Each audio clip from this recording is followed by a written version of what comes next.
ஆறுதல்படுத்துவார்கள். நம்ம எல்லாரும் கரங்களை தட்டி வரவேற்று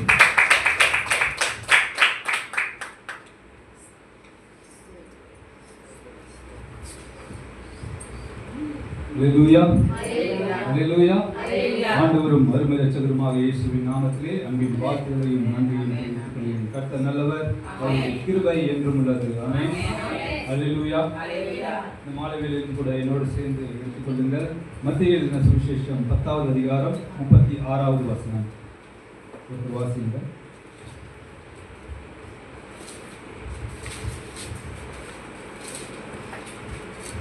ஒரு மனுஷனுக்கு சத்துருக்கள் அவன் வீட்டாரே. ஆமென். அல்லேலூயா. ஒரு மனுஷனுக்கு சத்துரு அவன் வீட்டாரே. ஆமென். இந்த நாளிலும் கூட என்னுடைய செய்தியின் தலைப்பு ரட்சித்தார் ரட்சகனை கொண்டு. ஆமென் சொல்லுங்க பாப்போம். ஆமென். அதுல பாத்தீங்கன்னா ரட்சித்தார் ரட்சகனை கொண்டு. அப்ப நமக்கு சத்துரு வேற யாரும் இல்ல, நம்முடைய வீட்டாரே. இந்த செய்தியை, இந்த வார்த்தையை நான் போன வாரத்தில் எனக்கு இந்த வார்த்தை எனக்கு மனசுக்கு பட்டுச்சு. நான் ஒரு சத்தியம் கொடுக்க போறேன்னா எனக்கு கன்ஃபர்மேஷன் ஆண்டவர்கிட்ட நான் கேட்பேன். எனக்கு கன்ஃபர்மேஷன் கொடுத்தீங்கன்னா அந்த வார்த்தையை நான் பேசுகிறேன் ஆண்டவரே அப்படி. இல்லாட்டி திருப்பி ப்ரேயர் பண்ணி எந்த வார்த்தையை கன்ஃபர்மேஷன் கொடுக்குறா ஒன்று ஊழியக்காரர் மூலியமாக கொடுக்கணும், இல்லாட்டி இங்கே ஆராதனை நடக்கும் போது கொடுக்கணும், இல்லாட்டி வசனத்தின் மூலியமா ஒரு 2 முறைனா எனக்கு என்ன பண்ணணும், கன்ஃபர்மேஷன் கொடுக்கணும். அப்போ காலையில் இந்த வசனத்தை பிரசங்கம் பண்ணிட்டு இருக்கும்போது பாஸ்ட் இந்த வசனத்தை பேசிட்டார். அப்போ எனக்கு கன்ஃபர்மேஷன் கிடைச்சிருக்கு. அப்போ ஈவினிங் ஒரு கன்ஃபர்மேஷன்னா வர்ஷிப் பண்ணும்போது பாப்பா சத்ருவின் தலையை நசுக்கி போட்டார்கள், அதுவும் எனக்கு கன்ஃபர்மேஷன். அப்போ கன்ஃபர்மேஷன் கொடுக்கும்போது ஓகே, ஆண்டவர் எனக்கு இந்த செய்தியை திட்டமும் தெளிவுமா பேச அவர் எனக்கு சித்தம் வைத்திருக்கிறார் அப்படின்னு நான் நினைச்சுக்கிறேன். அப்போ நம்முடைய சத்ரு யார் அப்படின்னு கேட்டா வெளியில இருக்க ஜனங்கள் இல்ல, நம்மளுடைய சத்ரு யாரு, நம்மளுடைய வீட்டார். எப்பொழுது அவர்கள் நமக்கு சத்ருவாய் மாறுகிறார்கள்? சில நேரத்துல நான் கொஞ்சம் இப்படியும் சொல்றேன், நம் வீட்டாருக்கே நாமே சில நேரத்தில் சத்ருவாய் மாறி விடுகிறோம். நாமளே சத்ருவாய் மாறி விடுகிறோம். ஏன் அப்படின்னா நம்முடைய ஆவிக்குரிய ஜீவத்திற்கும் நம் வீட்டாருடைய ஆவிக்குரிய ஜீவத்திற்கும் நாமளே சில நேரத்திலே தடைகளாய் அமைந்து விடுகிறோம். அப்ப நம்ம தடைகளா ஆக்குறோம் அப்படின்னா நமக்கு நாம என்ன பண்ணிடுறோம், சத்ருக்களாய் மாறி விடுகிறோம். ஆமென். இன்னொரு வசனத்தை வாசிங்க. மத்தேயு எழுதின சுவிசேஷம் 5வது அதிகாரம் 44வது வசனம்.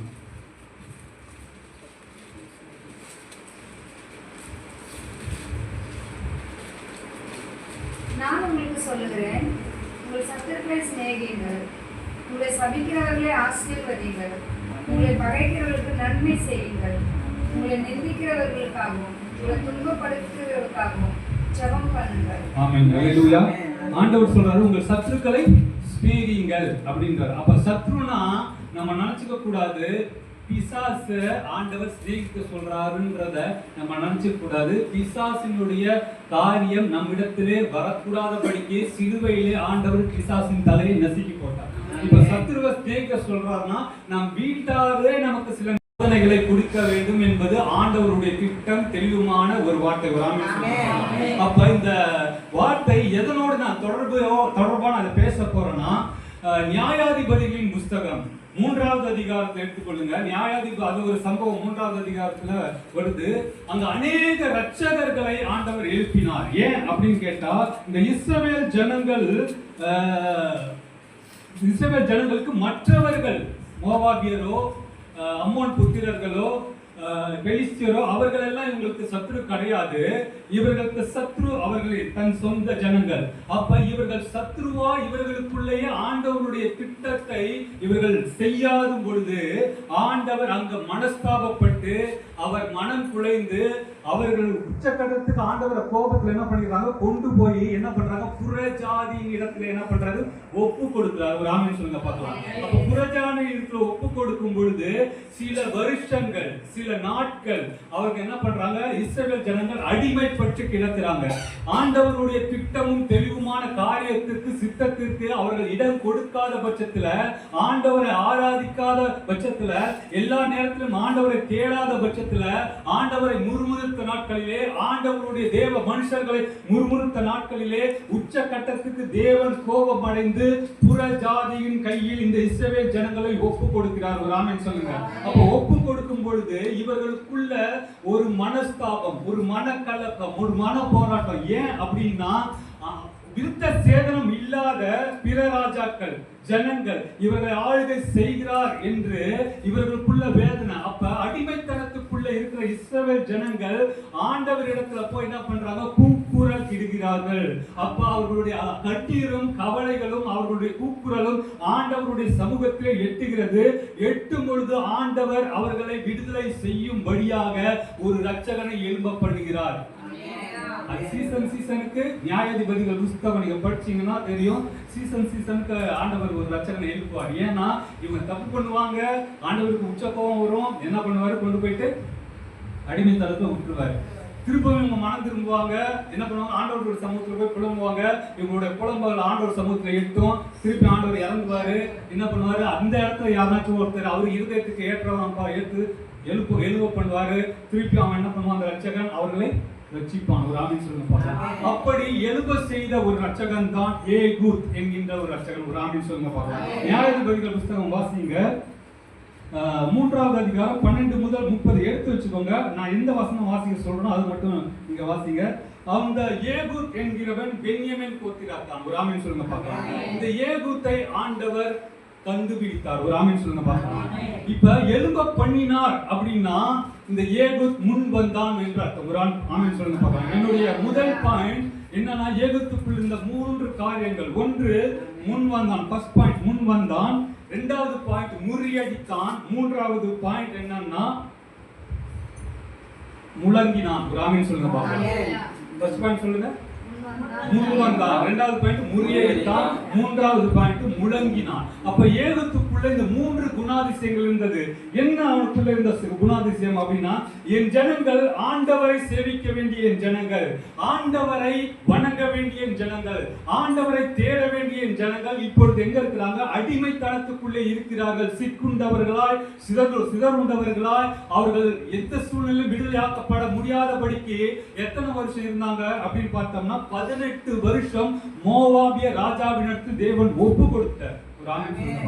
ஏன் அப்படின்னா, இவர்களுடைய வணங்கா கழுத்தின் நிமித்தமாக, இவர்களுடைய பிடரின் கழுத்து வணங்க முடியும். இவங்க ஆண்டவர் என்ன பண்ணல, சேவிக்க முடியல. இவங்களுடைய அழுத்தம், இவங்களுடைய கடின நுகங்கள், இவங்களுக்குள்ள என்ன பண்ணிட்டாங்க, இவங்களே இப்ப நம்ம சொன்னோம்னா, நம்ம பாஷையில நம்ம சொன்னோம்னா கொஞ்சம் தும்புரு. ஏன்னா சில நேரத்துல ஆண்டவர் நம்ம நல்ல ஆசீர்வதிச்சு பார்த்தாங்க, நம்ம என்ன பண்ணிடுறோம், நல்லா சாப்பிட்டு 3 வேளை முட்டை சாப்பிட்டு என்ன பண்ண மாட்டோம், ஆண்டவரை உள்ள என்ன போயிடுது, கொழுப்பு கட்டி போய்கிறது. அப்போ கொழுப்பு கட்டி போச்சுன்னா என்னன்னா, ஆண்டவர் தேடுறது இல்லை, ஆண்டவருடைய சமூகத்துல நாடி போறது இல்லை, ஆண்டவருடைய சமூகத்தை உட்கார்ந்து வேதத்தை என்ன பண்றது இல்லை, தியானிக்கிறது இல்லை, ஜபத்துல ஐக்கியப்பட்டு இருக்கிறது இல்லை. அப்ப எப்பெல்லாம் ஆண்டவரை நம்ம மறுதளிக்கிறோமோ, எப்பெல்லாம் ஆண்டவரை நம்ம மறக்கிறோமோ, அப்பெல்லாம் நினைச்சுக்கோங்க, உங்களை ஆண்டவர் ஆளுகை செய்யவில்லை. நம்மளை யார் ஆளுகை செய்யறா? சத்ரு ஆளுகை செஞ்சுட்டு இருக்கான். அது மோவாபியரா இருக்கலாம், அம்மோன் புத்திரர்களா இருக்கலாம், விருத்த சேதனம் இல்லாம பெலிஸ்தியர்களா இருக்கலாம், யாராக வேண்டுமா இருக்கலாம். இந்த காலகட்டத்தில் பிஜேபி ஆமென் ஆமென். அதை நான் மைக்லயே பேசிடுறேன், ஏன்னா சில சிக்கல்கள் எல்லாம் வந்துடக்கூடாது இங்க. அதனால அப்ப என்னன்னா, இப்படி ஒரு கார்த்திக் கமாலி என்ற ஒரு ஊழியக்காரர் அவர் பேசிட்டே பிரசங்கம் பண்ணிட்டு இருக்கும். எதுங்க கார்த்திக் கமாலி பாஸ்டர் தெரியும். அதை பேசிட்டு டக்குன்னு பிரசங்கத்தை நிப்பாட்டி சொல்றாரு, திரும்பி மற்ற ஊழியக்காரங்க நான் பிஜேபி தான் பாஸ்டர் அப்படின்றாரு. என்னன்னா, பாரதிய ஜீசஸ் ஒரு முடிங்க, நீங்க பாரதிய ஜீசஸ் பார்ட்டி அப்படின்றாரு. அப்ப நம்மளும் யாரு, கொஞ்சம் அவரோட நம்மளும் சேர்ந்துப்போம். பாரதிய ஜீசஸ் கொஞ்சம் வாயை திறந்து நீங்க அடிக்கப்பட்டாதான் ஆண்டவரே உங்ககிட்ட என்ன பண்றாரு, இறங்கி வருவாரு. Bharatiya Jesus party. அப்ப சில நேரத்துல நம்ம சில விஷயங்கள் என்ன பண்றதுல விட்டு கொடுக்கறது இல்ல. நம்ம அறிக்கை செய்யறது. எப்பயுமே ஆண்டவருடைய பிள்ளைகள் சில விஷயங்களை அறிக்கை செய்ய வேண்டும். ஒரு ஆமென் சொல்லுங்க. சத்ருவின் தலையை நசுக்கப்பட வேண்டும்னா நம்ம முதலாவது எழுப்பப்பட வேண்டும். ஒரு ஆமென் சொல்லுங்க. நம்ம முதலாவது எழுப்பப்படும் பொழுதுதான், நம்ம முன் வரும் பொழுதுதான் ஆண்டவர் நம்மை கொண்டு காரியங்களை என்ன பண்ணாரு, வாய்க்க செய்வார். இப்ப இந்த ஏகத்துக்கு ஒரு தரிசனம் என்னன்னா, என் ஜனங்களை நான் என்ன பண்ண வேண்டும், விடுதலையாக்க வேண்டும். என் ஜனங்களை ரட்சகர் இருக்கிற நான் என்ன பண்ணணும், கொண்டு போகணும். ஆண்டவருடைய சமூகத்தில் நான் என்ன பண்ணணும், கொண்டு போகின்ற அந்த எண்ணம், அந்த மனப்பான்மை, அந்த இருதயத்தினுடைய ஆதங்கங்கள் இருந்தபடினாலே முதலாவது ஏகத் முன்வருகிறார். ஆமென் சொல்லுங்க. இந்த ஏகத்துக்கு ஒரு ஸ்பெஷாலிட்டி குணம் என்ன அப்படின்னு பார்த்தீங்கன்னா, அவர் இடது கை பழக்கம் உள்ளவர். இங்க யாரும் இடது கை பழக்கம் உள்ளவர் இருக்கீங்களா? நானும் தங்கச்சியும் இருக்கோம். ஒரு ஆமென் சொல்லுங்க. நானும் இடது கை பழக்கம். நாங்கள் ஆசீர்வதிக்கப்பட்டவர்கள். சில பேர் ஆமென் சொல்ல மாட்டேங்கிறாங்க. கொஞ்சம் போராம உங்களுக்கு ஒரு ஆமென் சொல்லுங்க பார்க்கலாம். அப்ப இந்த ஆண்டவர் அதே போல இந்த வில்வித்தைக்காரர்கள்ல அது வசனம் இருக்கு. சில பேர் ஆண்டவர் தெரிந்து கொண்டார். அவங்க எல்லாருமே இடது கை பழக்கம் உள்ளவர். அந்த வசனத்தை எத்தனை பேர் படிச்சிருக்கீங்க? வில் வித்தைக்காரர்கள். அவங்க எரிஞ்சாங்கன்னா, வில் எரிஞ்சாங்கன்னா அந்த எய்ம் அது மிஸ்ஸே ஆகாது. அப்ப நானும் தங்கச்சியும் பாக்கியவான்கள். ஒரு ஆமென் சொல்லுங்க. ஆமென். அப்ப இந்த ஏகத்துக்கு என்ற அர்த்தம் என்ன அப்படின்னு பார்த்தோம்னா, மாட்சிமை என்ற அர்த்தம். ஒரு ஆமென் சொல்லுங்க. ஏகத்துக்கு என்ன மாட்சிமை. மாட்சிமை என்றால் ஒரு மேன்மையானவன் அப்படின்ற ஒரு அர்த்தம். நல்லா சொல்லுங்க. நீங்க மேன்மை இல்லாத மாதிரியே நீங்க சொல்ற மாதிரி இருக்கு. நல்ல சத்தமா மேன்மையானவர் சொல்லுங்க. அப்ப ஏன்னா நீங்கள் மேன்மையானவர்கள். உங்களையும் என்னையும் ஆண்டவர் ஏகத்துக்களாக அபிஷேகம் பண்ணி வைத்திருக்கிறார்.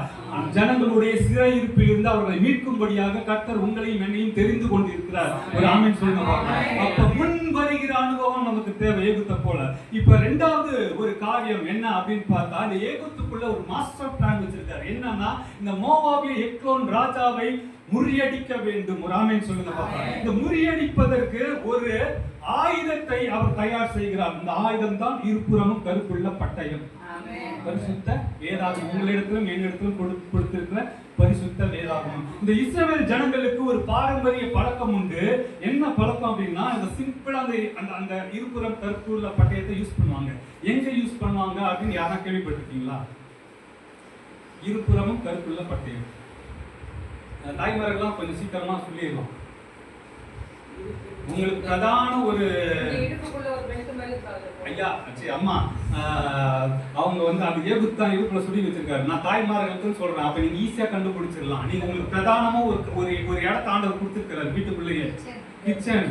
இப்ப இஸ்ரவேல் ஜனங்களுக்குள்ள அவங்களுடைய சமையல் அறையில இந்த இருபுறமும் கருப்புள்ள பட்டயத்தை பயன்படுத்துவாங்க. ஏன் அப்படின்னு கேட்டா, நான் கொஞ்சம் எதையுமே அப்படி போல்டா ஓப்பனா பேசிடுவேன். எத்தனை பேர் மாட்டுக்கறி நல்லா சாப்பிடுவீங்க?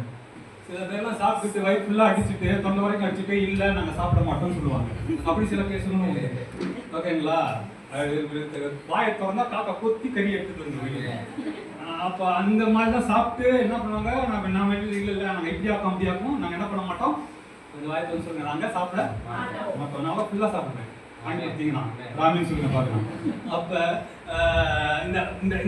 இந்த பீஃப் இருக்குல்ல, அதுல ஒரு பெரிய எலும்பு இருக்கும், மேரோ அப்படின்ட்டு. அப்படி தட்டுனீங்கன்னா உள்ள இருந்து ஒண்ணு வருது. அது எத்தனை பேர் சாப்பிட்டுருக்கீங்க? நான் சாப்பிட்டுருக்கேன். சாப்பிட்டதே இல்லையா யாரும்? அத எடுப்பதற்காக இந்த இருபுறம் கருப்புள்ள பட்டயத்தை இஸ்ரவேல் ஜனங்க என்ன பண்ணுவாங்க, சொருகி அப்படி எடுத்தாங்கன்னா அது ஈஸியா வந்துருமா. அவங்களுக்கு சிரமம் இல்லாம அதை எடுத்து என்ன பண்ணுவாங்க, சாப்பிடுவாங்க. ஃபாரினர்ஸ்லாம் ஏன் கொஞ்சம் ஹெல்த்தியா இருக்காங்க தெரியுங்களா? அவங்க இந்த பீஃப் சாப்பிட்றதுனால தான். நல்லா சாப்பிடுங்க, ஒன்றும் தப்பு கிடையாது. ஏன்னா ஆண்டவர் சாப்பிட சொல்லி பைபிள்லயே அனுமதிச்சிருக்காரு. ஒரு ஆமென் சொல்லுங்க. அப்ப சில பேர்லாம் நாங்க சாப்பிட மாட்டோம் அப்படின்னு சொல்லிட்டு மறைமுகமா போய் அடிச்சுட்டு இருக்கிறது. ஒரு ஆமென் சொல்லுங்க. அப்படிலாம் பண்ணாதீங்க. அது ஆண்டவருக்கு விரோதமான ஒரு காரியம். அப்ப இந்த இருபுறமும் கருப்புள்ள பட்டயத்துக்கு எதுக்கு ஒப்புறாருன்னா, வேதத்துக்கு ஒப்புறாரு. வேதம் அப்படியும் போடும் இப்படியும் போடும். தப்பு செஞ்சா நம்மளையும் போடும். ஆமென். சத்துருக்கு மட்டும் கிடையாது, ஆண்டவருடைய வார்த்தையை பேசிட்டு இருக்க என்னையும் சேர்த்து போட்டோம். ஒரு ஆமென் சொல்லுங்க பார்க்கலாம். அப்ப எந்த ஒரு காரியத்துமே நம்ம செய்யும் பொழுது ஆண்டவருடைய திட்டத்தின் பிரகாரம் செய்ய வேண்டும். இததான் இங்க மாஸ்டர் பிளான் போடுறாரு. யார் இது? இந்த ஏகூத் என்பவர்.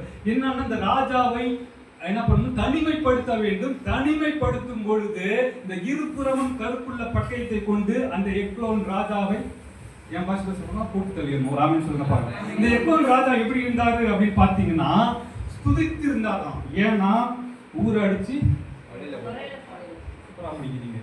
ஊரை அடிச்சு உலக, ஏன்னா தின்னுபுட்டு பெருத்து கொழுப்பு அடைச்சு போயிருக்கு. அவரால் ஏந்திரிச்சு என்ன பண்ண முடியல, நடக்கவும் முடியல. எனக்கு கொஞ்சம் இப்படி யோசனை வந்துச்சு, என்னன்னா இந்த வசனத்தை இப்படி தியானிக்கும் போது அவரால் ஏஞ்சே நடக்க முடியல, இதுக்கெல்லாம் இது போயிருப்பாரு அப்படின்லாம் கொஞ்சம் யோசிக்க ஆரம்பிச்சேன்.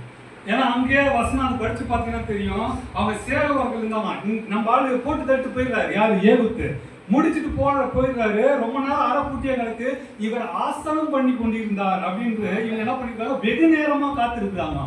யாரு? சேவகர்கள். கடைசியா திறந்து பார்த்தாலும் தெரியுது, ரூம்ல ஆளை காலி பண்ணிட்டு நம்மளால எஸ்கேப் ஆயிட்டு இருக்காரு. ஒரு ஆமீன் சொல்லுங்க.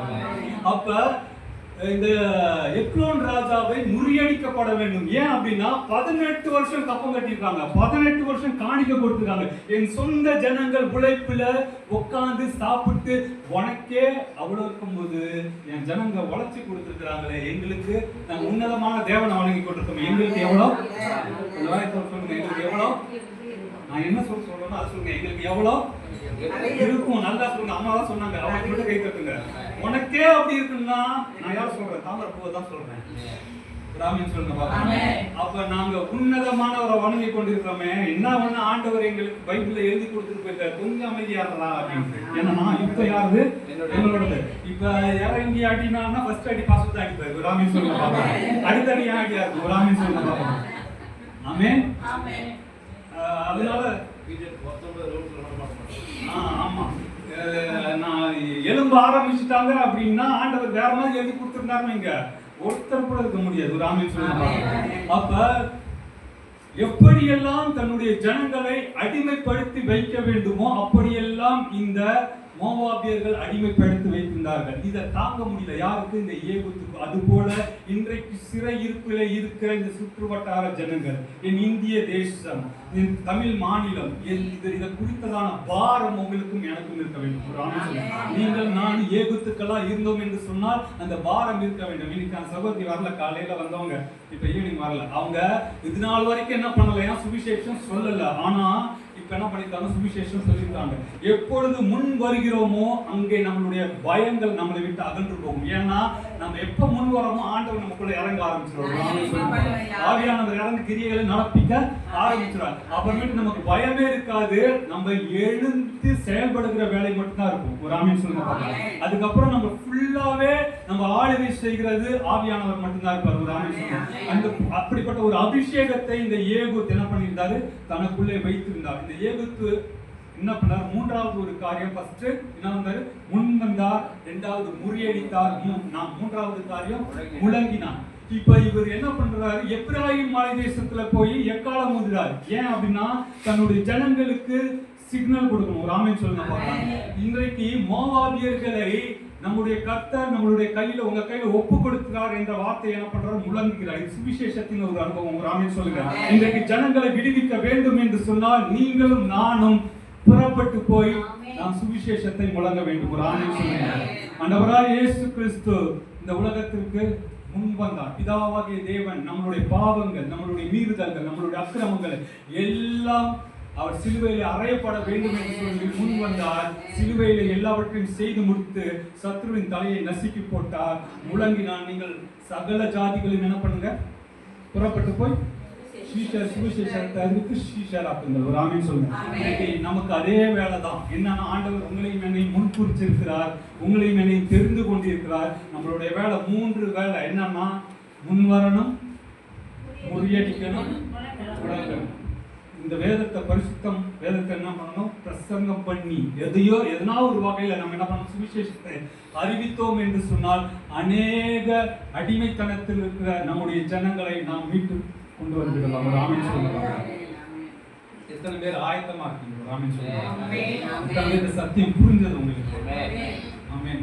இப்ப நீங்களும் நானும் யாரு? ஐயா சொன்னீங்க, சொல்லுங்க. நீங்களும் நான் யாரு? ஏகுத்துக்கள். ஏகுத்துனா என்ன அர்த்தம் சொன்னேன்?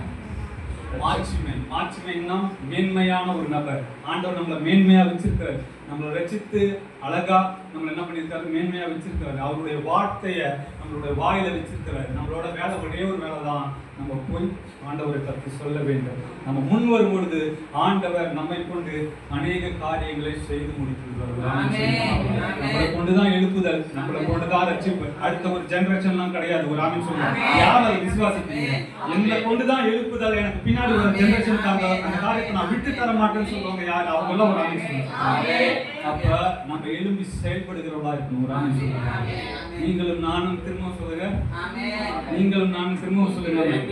தேவதூதர்கள் ஒரு ஆமென் சொல்லுங்க. கர்த்தர் தாமே இந்த வார்த்தையை ஆசீர்வதிப்பாராக.